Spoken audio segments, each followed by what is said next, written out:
Before we start our episode today, just a quick reminder that I'm giving away JetBrains All Products Pack personal licenses for free. The All Products Pack license allows you to use all JetBrains IDEs such as IntelliJ, PyCharm, Golang, WebStorm, etc. I'll choose 3 lucky winners and the contest will end in the next few days. Get more information on how to participate by going to this URL techleadjournal.dev/jetbrains-giveaway. Here's the link one more time, techleadjournal.dev/jetbrains-giveaway. Special thanks to JetBrains for sponsoring this giveaway. The thing about becoming a tech influencer is content is queen and consistency, quality, and value matter. That's the trifecta of creating content that sticks.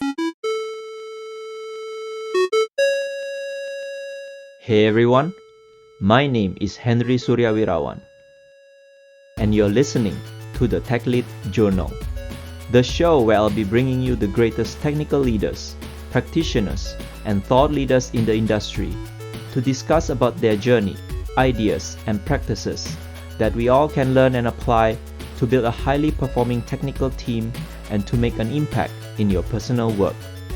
So let's dive into our journal. Hey everyone, welcome to a new episode of the Tech Lead Journal with me, your host, Henry Suryawirawan. If you're new to the Tech Lead Journal, make sure to subscribe and follow the podcast on your favorite podcast app in order to get notified for any new episode going forward. It is my mission to have the podcast community grow even bigger and to have more awesome and inspiring guests coming and sharing their wisdom with us. And if you're a regular listener, do consider spending some time to leave me any feedback about the podcast. I would love to hear more from each of you and let me know if you have any great suggestion on how to improve the podcast. For today's episode, I'm very excited to share my conversation with Stephanie Wong. Stephanie is a Google Cloud developer advocate and you might have seen her online on YouTube talking about Google Cloud related technologies, see her in action presenting at conferences, or even listen to her on the How I Launched This a SaaS Story podcast. Stephanie has a personal mission to blend storytelling and technologies to create remarkable online developer contents. Stephanie also hosts her own YouTube channel called Steph You Should Know, where you can find career, tech, and productivity tips and advice. There are a lot of great things that we discussed about in this episode, ranging from personal brand, being a tech influencer, public speaking, career advice, and also how women can thrive in technology. I really enjoyed this conversation and I hope you all enjoy it as well. So let's get started. Are you a startup in software development which is less than 5 years old? If yes, our sponsor at JetBrains have a 50% startup discount offer which allows startups to purchase multiple products and subscriptions for up to 10 unique licenses over a period of months. To find out more, search for JetBrains Startup Discount Offer, or you can check out the link mentioned in the show notes. Hey Stephanie, welcome to the Tech Lead Journal. Very excited to have you here in this show. Hey, thank you so much for having me today. I'm so excited to be here. So Stephanie, maybe you can tell the audience here about yourself, what's your role, and what are you up to now? Sure. So I am a developer advocate at Google Cloud, and I focus on online scalable content specifically. And what that means is that as a DA, I go out into the community and I create content online that makes developers want to share, tweet, and talk about it. And essentially, the goal is to advocate for them and give feedback back to product to eventually improve the product. Prior to being a DA, I was a customer engineer, or in the industry, it's also known as a sales engineer. And an interesting point about me is that I actually didn't graduate with a CS or computer science or engineering degree. So I've had sort of an unconventional path to where I am today. In my spare time, I am a big performer, I dance, and I use a lot of that into my day-to-day work as a public speaker at Google. Interesting. You mentioned you didn't graduate from a CS degree. Can you share a little bit more? What's your journey like from the university and then your turning points in your career until you have this DevRel role?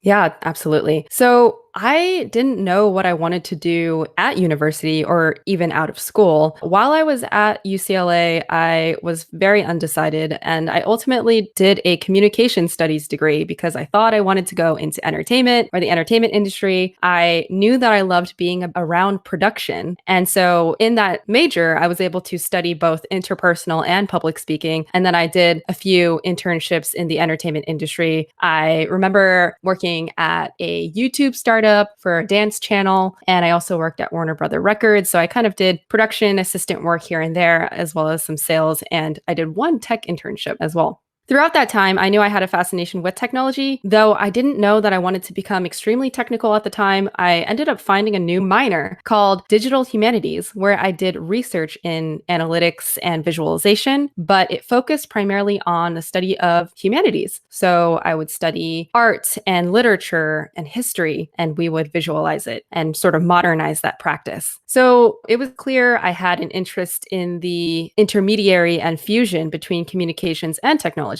So when I graduated from college, I was applying all sorts of places, and I ended up applying to and making it into Oracle as my first job. I didn't really know too much about enterprise technology at the time, and I did it sort of as a Hail Mary, and I wanted to give it a shot. I knew that it was a large, stable company with a well-known name, and I already knew I had an interest in technology, though I wasn't extremely confident because I didn't have a computer science background. Though they were hiring for sales engineers, so I knew that it would be a great entry point to learn both business and technical skills. So when I started there, I was able to start with a lot of other college grads, and I embraced it. I learned as much as possible. And within that year, I joined the business intelligence and analytics team. After the first year and a half, I started to notice that cloud technology in the platform and infrastructure as a service regions and sections in technology were gaining a lot of momentum. So I decided to pivot and do post-sales implementations for our customers for our cloud technologies on the platform and infrastructure side. After doing that for a year and a half, I eventually ended up getting reached out to by Google. Right. When you deal with this technology, especially when technology was not your background, is there any major challenges that you foresee along your journey, whether to keep up with the fundamentals about technology or even to understand about technology products? Are there any major challenges that you foresee then, and also how to overcome those? Yeah, so I think because I didn't come from an engineering or computer science background, a lot of the learning I did at the time felt like I was presented a problem and I had to go back and learn the foundation or the fundamentals of database design or what a virtual machine was, how to virtualize technology. And then microservice architectures had just started becoming more popularized back then as well. So I really didn't have a huge context about how were data centers and on-premise technologies before and how are they now. So a big challenge was working backwards in a sense, learning the fundamentals and foundations of computer science and enterprise technologies, starting with the problem and then going back and trying to understand the context of why it was a challenge and how they could solve those challenges using more modernized technologies today. One of the ways that I found that worked for me was to just constantly be hungry to learn and leverage a lot of the mentors who had been at the company for a longer period of time and not be afraid to ask them for one-on-one sessions to sit down with me and go to a whiteboard and begin to architect out solutions that involve multiple products and integrations between databases and between message brokers, etc. So I could truly understand the big picture as opposed to just all the fine-grained details at a very low level. Thanks for sharing that. So moving on to your current role as a DevRel, I know it's kind of like trendy these days to see DevRel role. You guys are popular in the YouTube channel, LinkedIn, any kind of social media. Maybe you can share what is a DevRel role. Yeah, so developer relations originally began because companies wanted a way to advocate for developers. You had sales teams, you had marketing teams who were able to reach out to customers and clients, business decision makers, and of course, market the products to those audiences. But when it came to developer challenges, it was very difficult for a group of people who had specialized skills in that area to empathize and to be able to understand the deeper challenges that came with developers, especially those who were either leveraging API products products, or we're working on creating customized solutions on top of the company's platform. So because of this more technical approach and audience, developer relations became more popular over the last 10 years or so. Now, the team that I'm on is new at Google Cloud, relatively speaking. We are one of the first developer relations teams to focus more on the online content side. And the reason is because the person who started that team noticed that creating online content reaches a vast number of people and audiences online, especially those who do not typically have access to go to tech events and see people in person. Traditionally before, developer relations primarily focused on offering in-person events, meetups, and presenting at conferences all over the world. Though that's still a huge focus today, online content has become even more prevalent in the industry, especially given COVID and the remote working world, where online and scalable content has become extremely effective at still reaching the largest number of people and developers as possible. So that's what my team does is we do podcasts like this, we do talks online, we do meetups, but YouTube is such an incredible platform to reach such a vast majority of people, even those that you may not have been targeting, because all of this information has been democratized and made accessible to anyone.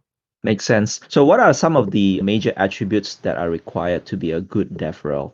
Yeah. So the interesting thing about DevRel is that we have so many people coming from various backgrounds. And the one thing I will say is that in developer advocacy specifically, most people need to have a technical or developer background in the product that you're representing or the language that you're representing for client library, for example. So public speaking is huge as well as domain expertise. And I would also say developer empathy, be able to understand when a developer has an issue, really work towards solving their issues and listening to them, and then providing feedback back to product in an actionable way where product can take your suggestions and be able to create a feature that will prioritize developers' challenges. So I would say as a conclusion, developer empathy as well as public speaking and domain expertise.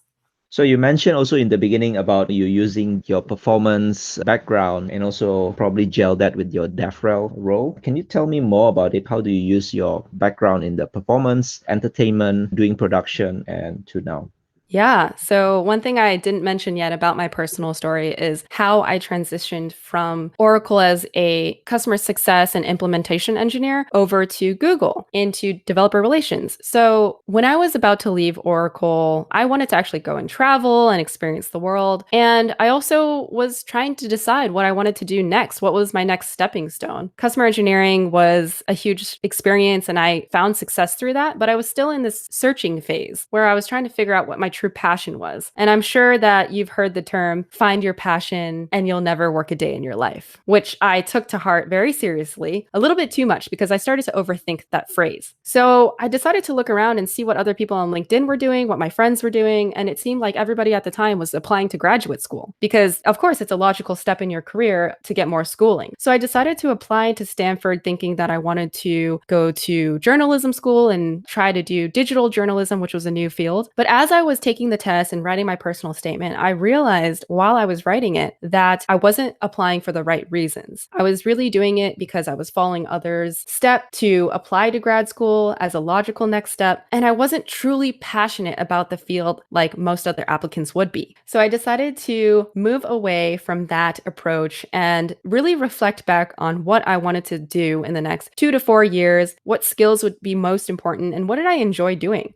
So I knew that I already had an interest and fascination with production, performing, but also technology. So I dreamed of eventually finding something that would allow me to do both, but I kind of just left it in the back of my mind and said, okay, I don't really know any roles that would merge those two things. So I'll just see what happens. I'm just going to keep on going with the travel plan. Then at the time, Google happened to reach out about a sales engineering position or customer engineering. And I went through the interview process and eventually got the role, which I was super excited about. So as I was starting my journey at Google, I actually got reached out to by somebody who was also a customer engineer, and he was working on his own online content for Google Cloud. And he asked me if I was interested in helping him. And I thought, wow, this is interesting. We're kind of doing this small startup within Google, creating online content using our webcams and microphones, and it wasn't funded by any means. It was just a grassroots effort to do this. We started running around the lobbies, running around the offices, trying to find quiet space to film demos and invite other people on our shows and have guests on our show. And eventually we started doing that for about 6 months. And DevRel reached out to us to ask if we wanted to create online content in collaboration with them on the Google Cloud YouTube channel, which we were thrilled to be involved with. So we started doing that. And through that, my work creating online content started to bubble up and get more attention. And I was asked to do larger opportunities like present and host the broadcast of our largest conference, Google Cloud Next. So through that, I just kept saying yes because they were challenges, they were exciting, and I could do what I had envisioned and dreamed of doing. And it started to become more real to me. Eventually, one thing led to another. And now I started on a team of the first online scalable developer advocates. So that's exactly how I ended up in DevRel, which was totally unexpected, but something that I wanted to do. One thing I will say, though, is that it absolutely terrified me to join DevRel because I knew it was even more of a technical role. That's part of the tech engineering side of Google. I didn't really have any plans on becoming more technical or joining engineering given my background. But, I said, hey, this is an exciting yet challenging opportunity. And I've always been told that if an opportunity doesn't both challenge and excite you, then reconsider. So I said, you know what? I'm just going to try it. It's better just be more technical in the beginning of your career and challenge yourself because eventually when you go into management or higher levels, you'll start to lose that edge later down your career. So I just took a chance and I've never looked back since. And it's given me so many opportunities to build my brand and become this tech influencer, as you said. It's been a great experience. Yeah, thanks for sharing that. I think I can relate to some of your sharing as well, especially when you talk about finding your passion and trying to figure out what you should do next, trying to find out what your strengths are and what kind of roles that will excite you. I think these are very good sharing, especially for those listeners who are also still trying to find your passion or what you should do next. So advice from Stephanie here, definitely you should check it out. So about tech influencer, right? Given your online contents and all that, you should position yourself most likely as an expert when you present that. So what are the basic things that you should know about being a tech influencer, especially for those people around that wants to position themselves as a tech influencer in any area that they want to market themselves in? It's a growing field. And as I said, building your brand is crucial in today's market with so many people online competing for that real estate and that airspace. So I would say that in order to become a tech influencer, it's all about sharing content. And in the beginning, you may not know, okay, where do I get started? What do I share? I don't have the expertise. I don't have the knowledge. I don't have the authority, but it doesn't matter because everybody online is the same in the sense that they had to get started somewhere where people didn't know who they were. So I would say really encourage yourself to think about small pieces of information that you can begin sharing on LinkedIn, on Twitter, on your social feeds, and just start with anything. You can try to create a framework first, but if it's too daunting of a task, just start sharing your thoughts, your opinions, or just pieces of information that you find interesting in your field. Once you start to do that, then you can start building a pattern, a framework, a strategy around what your niche will be. And it might be helpful to start with that too. Maybe you just want to focus on networking content. Perhaps you only want to focus on machine learning. You can definitely begin with that as well. One thing that I like to do is I take documentation, I take articles, and I break that down and start to understand the patterns and what my audience might want to know. What are the narratives that aren't being told to your audience today? For example, I begin to learn by understanding common technology architectures. Let's say I want to focus on a broad architectural group of topics like streaming analytics or IoT. Maybe you want to focus on how to scale your architectures. Maybe you want to focus on Kubernetes and microservices. In my mind, it's actually great to become sort of a generalist in this sense, even if you are considering yourself a specialist, because you can create a broader narrative and story flow over, let's say, 20 topics over time. Once you kind of nail down, okay, these are the top 10 to 20 topics I want to talk about over time. Here's this broad story arc. Then you can start creating specific episodes or specific podcast episodes. Maybe even it's just a picture that you want to share or an article or a GIF and a quick caption. Then the next thing you want to think about is creating frequency around that. You need to make sure that you are sharing this content very consistently to your audiences. If you don't have consistency, then people will not see that you are becoming an influencer in that space. Once you do that, you want to make sure that the content you share is valuable. It's perhaps opinionated because, as you know, online, people appreciate opinions, and it's targeted to your audience. It's solving one of their challenges. It's showing them something they didn't know before. The thing about becoming a tech influencer is content is queen, and consistency, quality and value matter. That's the trifecta of creating content that sticks. And two books I recommend about creating valuable content is Content Rules and Made to Stick. And I also follow Gary Vee on social media because he is all about creating content. So I recommend checking out his tips as well. Thanks for sharing that, especially for those of us who are still thinking about creating content. I think just do it, find your niche, find a specialty where you are good at, obviously, and then start creating the content and be more frequent and consistent in terms of your message and in terms of value. So specifically about format, I know there are a few things that we can explore, things like blog posts, YouTube videos, podcasts, or any specific other content. Are there any channels that basically more effective than the others? I've had this question before, and it's interesting. I think that depending on the audience, of course, everybody has a preference whether they like to consume information via YouTube or articles, or perhaps live stream on Twitch TV. There's live coding on there, for example. They are all valuable, and you can build an audience through any of those means if you follow my 3 tips around consistency, quality, and value of information. I think that there is something to be said around YouTube and blog posts being something that's proven to be effective. I think those are 2 solid forms of mediums to use. But it doesn't mean that you shouldn't give live coding or live streams a chance, because there's probably less people on those platforms doing such a thing. So it could actually carve out a good opportunity for you to go there and start building your brand there. The other tip I'll say is don't just focus on one medium. The key thing about creating content is sharding your content. In other words, create one piece of content and then replicate it across mediums. And that's how you reach an even broader audience. So if you're creating an article, maybe think about doing a podcast. If you think about doing a podcast, create an article around it, create a video, film yourself doing the podcast. Less work on your part, and you really maximize and expand your efforts. Thanks for the tips. I should also follow one of your tips as well going forward. So I've heard this quote before. Public speaking is actually the number 1 fear in the world, even much scarier than being dead itself. What are some of your advice for people, want to do public speaking, not necessarily on stage, but also recording their first YouTube video? Because I'm sure that will terrify some of us really, really bad, including me. First time I did it, it's like, wow, what am I doing? Why am I doing this? Can you share some of your tips around that?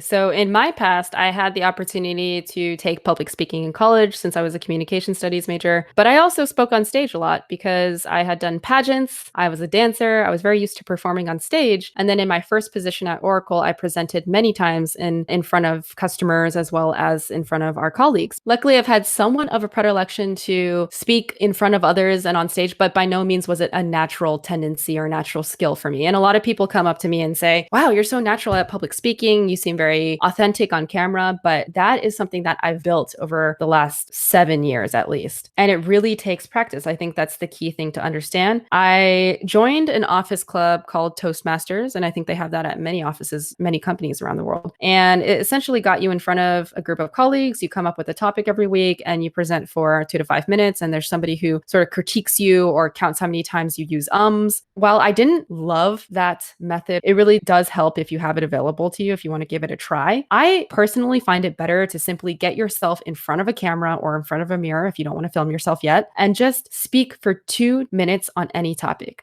And then watch yourself if you did film yourself and critique yourself if you're comfortable with it, and or send it to your friends or colleagues who you know are better public speakers. Because I think when you watch yourself, you'll start to see that you might be looking off to the side, or you might be using your hands in a weird way, which I definitely did at the beginning. I didn't know what I wanted to do with my hands, so I kind of kept them like I was holding something and it just looked really awkward. So I had to practice that, but that really helped. And then just getting on stage in any form. Maybe you're a community leader. Maybe you want to stand in front of your family and give a presentation about your favorite Netflix show. It doesn't really matter what the format or the topic is. Just practice getting in front of people like I did with pageantry, and just do it as many times as possible. I also took a course a couple years ago called Speechless that we have available at Google sometimes. And they offer virtual classes as well. They're based in San Francisco. But the reason why I like them is that you get one-on-one time with someone who will get you thinking and on your feet, actually standing up, doing silly exercises that feel ridiculous to you, but it's really just to get you out of your comfort zone. So you might do a lot of weird vocal exercises where you're just doing weird sounds and shapes with your mouth, or perhaps you need to make up an improvised story about a princess or a prince, and they want you to just navigate storytelling and be very improvisational about it. And that just helps you to think on your feet, be very comfortable taking questions from the audience, and also learn how to tell a story from an authentic point of view. People appreciate authenticity no matter what field you're in. So just practicing that authenticity and not feeling so much pressure to be or look like someone else or sound like someone else is key.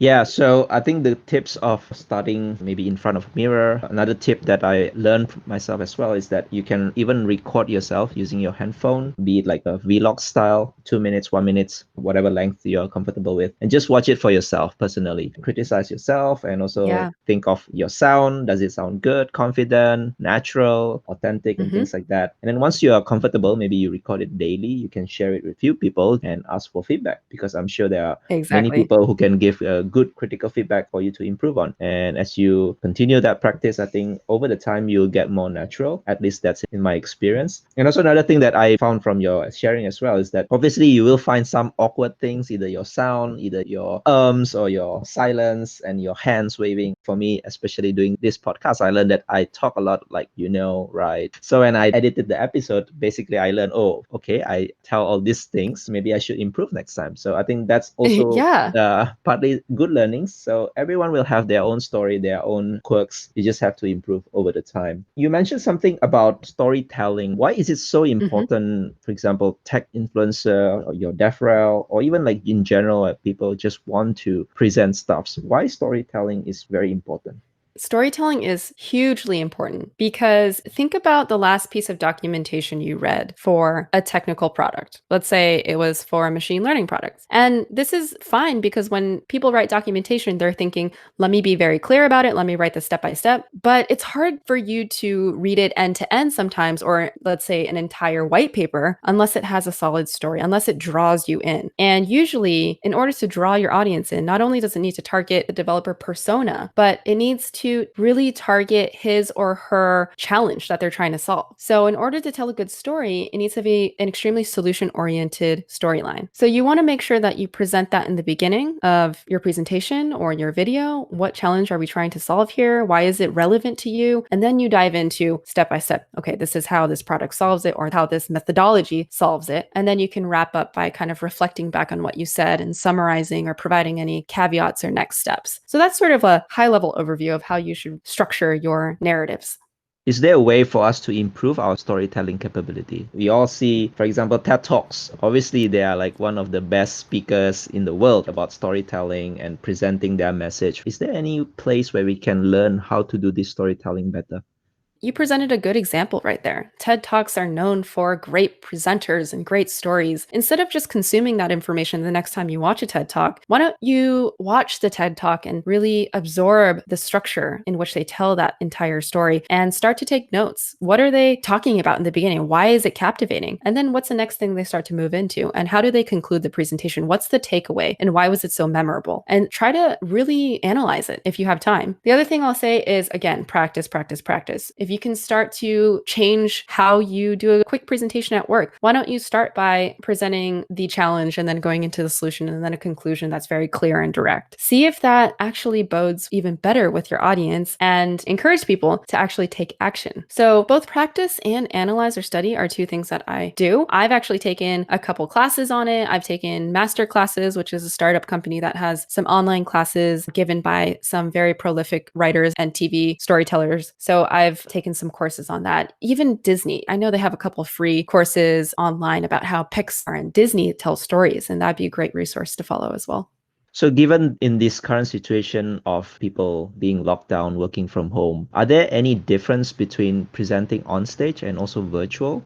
Absolutely. I mean, I have focused so much on virtual from the get-go in terms of doing scalable content, but occasionally I'll go to conferences as well and speak in person. The largest difference between in-person and online is that you just don't have audience feedback. And sometimes it's really helpful for some people to not have someone in front of them. And other times somebody will get into the studio and they'll start to look at the camera and they might have a teleprompter and they just completely freeze because it's a new environment. You don't have people nodding and smiling at you and giving you non-behavioral cues, which if you didn't know, count for 70% of how people understand communication. So that's the biggest challenge, right? Is being comfortable by yourself in your own skin and presenting the information without necessarily receiving any feedback from your audience. In order to overcome that, again, it's just, I would say twofold. Doing it a bunch of times in front of a camera without anyone there. And then the second is being very comfortable in the material that you are presenting. You don't want to just show up on the day of and wing it unless you're good at that. But the way that you're good at that is usually because you know the material very well and you know the story, you know what you're about to present. So just go into your meetings and create content, having practiced a few times, knowing what you're about to say. The same goes for on-stage presenting as well. Right. So I still remember the first time I did like a live webinar as well. You're right. It feels weird having nobody. You just saw the cameraman giving you feedback and cues. Yeah. It felt weird to me. And I think the key here again is just to try it out, experiment and see which format that you like. But obviously these days we are forced to do virtual. So I guess we just need to get used to it. So I think from your website, I saw as well that you are trying to be more prominent in terms of helping people about their career. For example, CV writing. What makes you interested in doing this?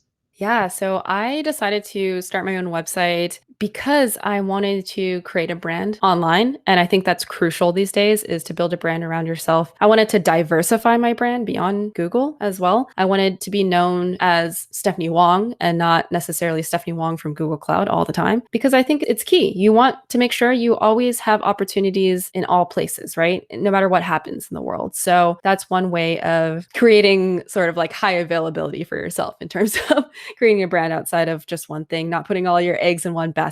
Yeah, tech joke right there. So yeah, I did that. It's called stephRwong.com. And you're right, I do provide professional services and coaching and CV or resume reviews and edits. And the reason why I started that is because I started helping my friends and family years ago doing this. And they said, well, you're actually pretty good at this and it's really helpful. You should eventually do it. And as you know, with COVID and the quarantine, people have more time on their hands. And it was a great side project for me to get that up and running and start to offer it to people. I'm hoping to build out additional offerings in the future. And then on top of that, I'm actually launching my YouTube channel called Steph You Should Know. And that's also another effort to create an online brand for myself and really build an audience. When I say build an audience, it means you are becoming that influencer. And if you don't like that title, you are just becoming a content creator and forming an audience that follows you for your brand and what you offer them. So on that channel, I'll be creating content around career, lifestyle, productivity, technology, trying to keep it targeted as much as possible. But so far, it's primarily around things like what we just talked about today. I like your joke about high availability for us. uh, Obviously, having brand online, I think it's also something that all of us should think about. What kind of brand you should have online, either maybe even in your social media. What do you want people to know you about? And I think, yeah, we have talked about so many channels and opportunities where you can do that. So in terms of CV writing, if you can share maybe some high general tips, some of the key things that we should think about when we write our CV. Yeah, so I think that your resume should tell a story. And that's very on brand with what I've been talking about today, because I've been talking about storytelling a lot today, but really everything does follow that framework. You should tell your own story. You should make sure that your resume represents your story well. And one of the things that you can do is not just put everything on your resume, but take a look at the positions that you are aiming for or positions that you eventually want to reach later down the road. What in your resume will tell that story and gear you towards that direction and make sure that you are putting yourself in a good position to get there. So the other thing I'll say is I really encourage people to unapologetically take ownership in their greatest achievements. So instead of just simply describing your job function and what you do at that company, you should really be describing your biggest impact and how you were integral to making that happen. And one way to do that effectively is to replace all your duties with measurable impact. So include some quantifiable metric for perhaps graphs because it's easier for people to wrap their heads around that. You want to be very specific about why, how you did that, and what the measurable outcome was. In summary, duties tell, accomplishments sell. Nice. So for those of you who would like to have the coaching in terms of CV writing, definitely contact Stephanie, and then you'll probably get more useful tips and even practical examples on how to improve your CV. So another thing that I want to talk about with you is about women in technology. Obviously, we have still this challenge in terms of number of women that is doing technology. So what are some of your message in terms of empowering women to give it a try to be more in technology?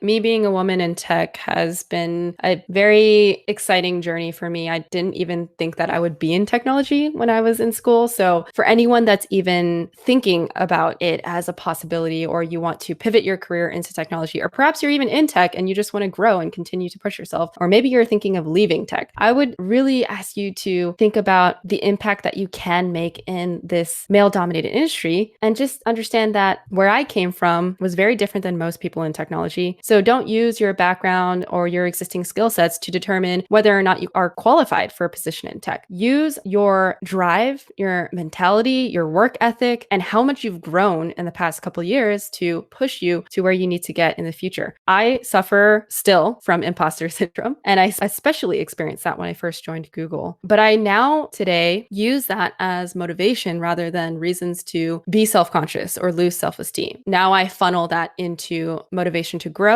And the other thing is that if you surround yourself by people who are achieving something inspiring or a role model that you look up to, use that as additional drive to continue to push yourself in this field, because we really do need more women in not just tech, but in leadership roles in tech. And I believe that we need both men and women to continue to support one another. As others have supported my work, if you see another woman's work who should be noticed, send a tweet, share it, send an email, give positive feedback and recognition. I've talked a lot today about how to promote yourself online, and it's very important that we do that for other women in tech, because you wouldn't believe the power of social networking, whether that's internal at a company or externally. That's how we make progress and get women in leadership positions. The second thing I'll say is that I think managers and other executives have to show visible commitment to ensuring that there's equity, diversity, and inclusion of women and people of color in their teams. I'm grateful I've had incredible managers who make it a point to hire many women on my teams from all different backgrounds, even myself, who came from a very different background. They gave me a chance, and I was able to succeed in this field when I didn't have the confidence to in the beginning compared to where I am now. So I really do think opportunity and recognition for women need to come from all levels in technology.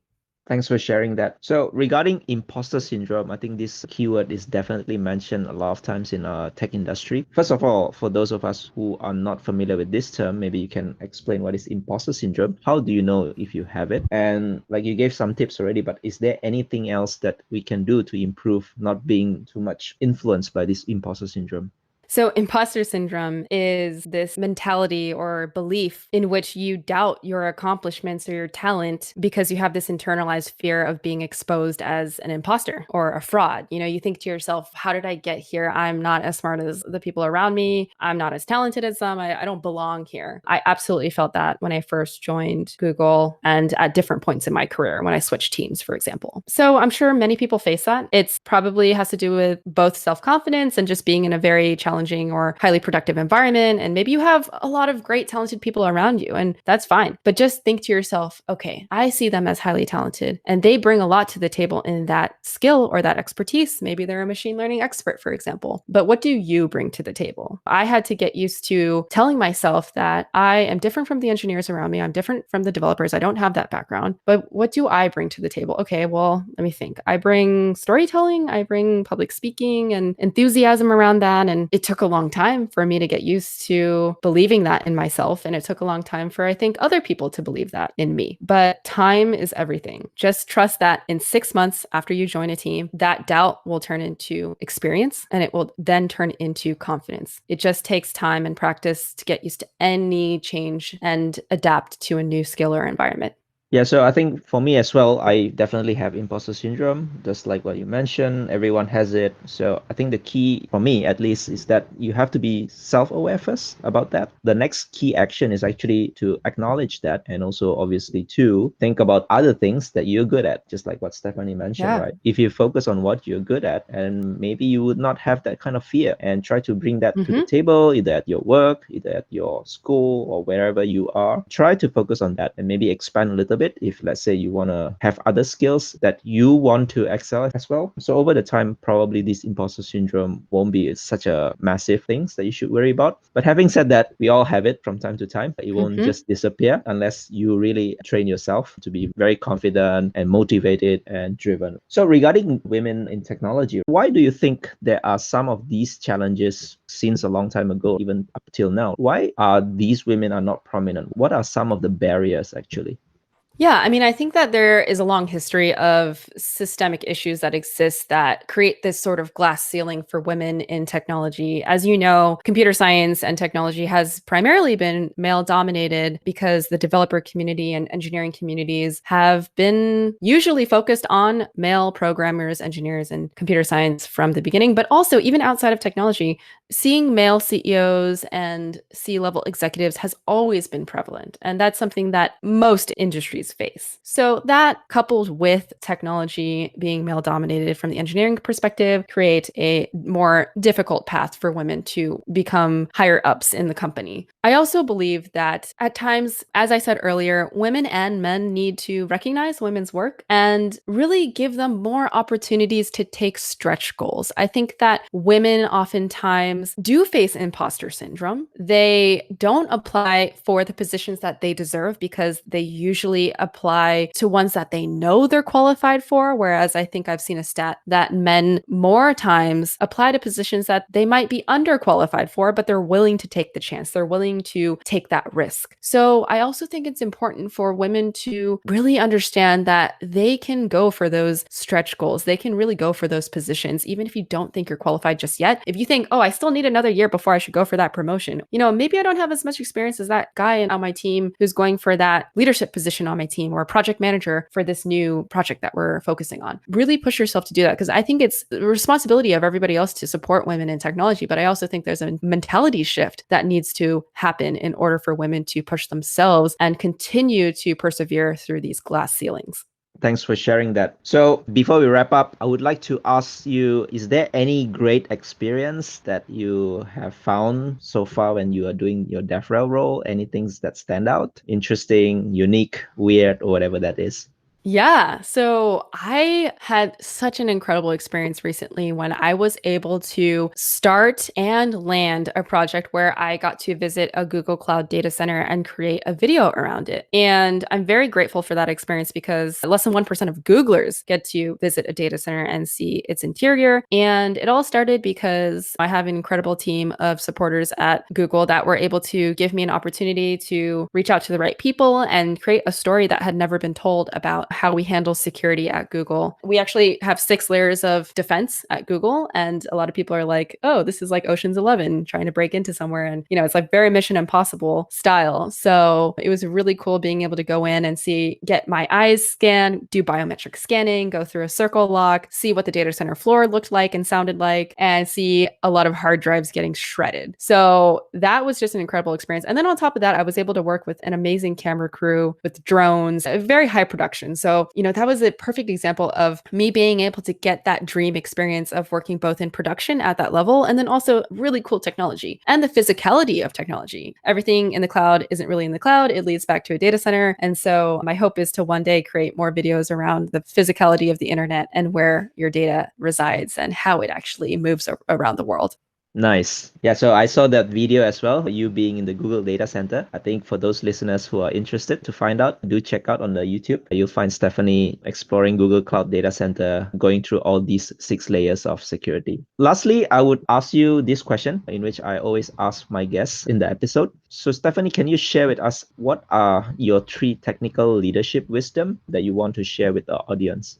Sure. So the first one that I will leave with everyone is luck is where preparation meets opportunity. As I've told through my stories, I had a very convoluted route to where I am today, but a lot of people are like, wow, how did you do that? It seems like you've had a lot of luck. And I say that to myself all the time. Like I've had luck to get to the position I'm in, but I really do think that preparation needs to meet opportunity in order to give you that luck. Remain curious, let your intuition tell you when opportunity doesn't feel right and when you think you should learn more in a certain skill, and just say yes to challenges that allow you to get out of your comfort zone and challenge you. Continue to say yes to those opportunities to speak at the next largest conference, for example. Just get yourself out there. And the second one is that for public speaking, practice makes perfect. Public speaking doesn't come natural to most people. It's a crucial skill in today's market. And in order to build your brand, definitely focus on practicing public speaking. And then lastly, as I've mentioned before, content is queen. It's similar to the phrase location, location, location. In this sense, it's content, content, content. Expand your brand this way and doors will open for you. If I've learned anything as a content creator over the last couple years, it's that consistency, quality, and value matter. That's the trifecta.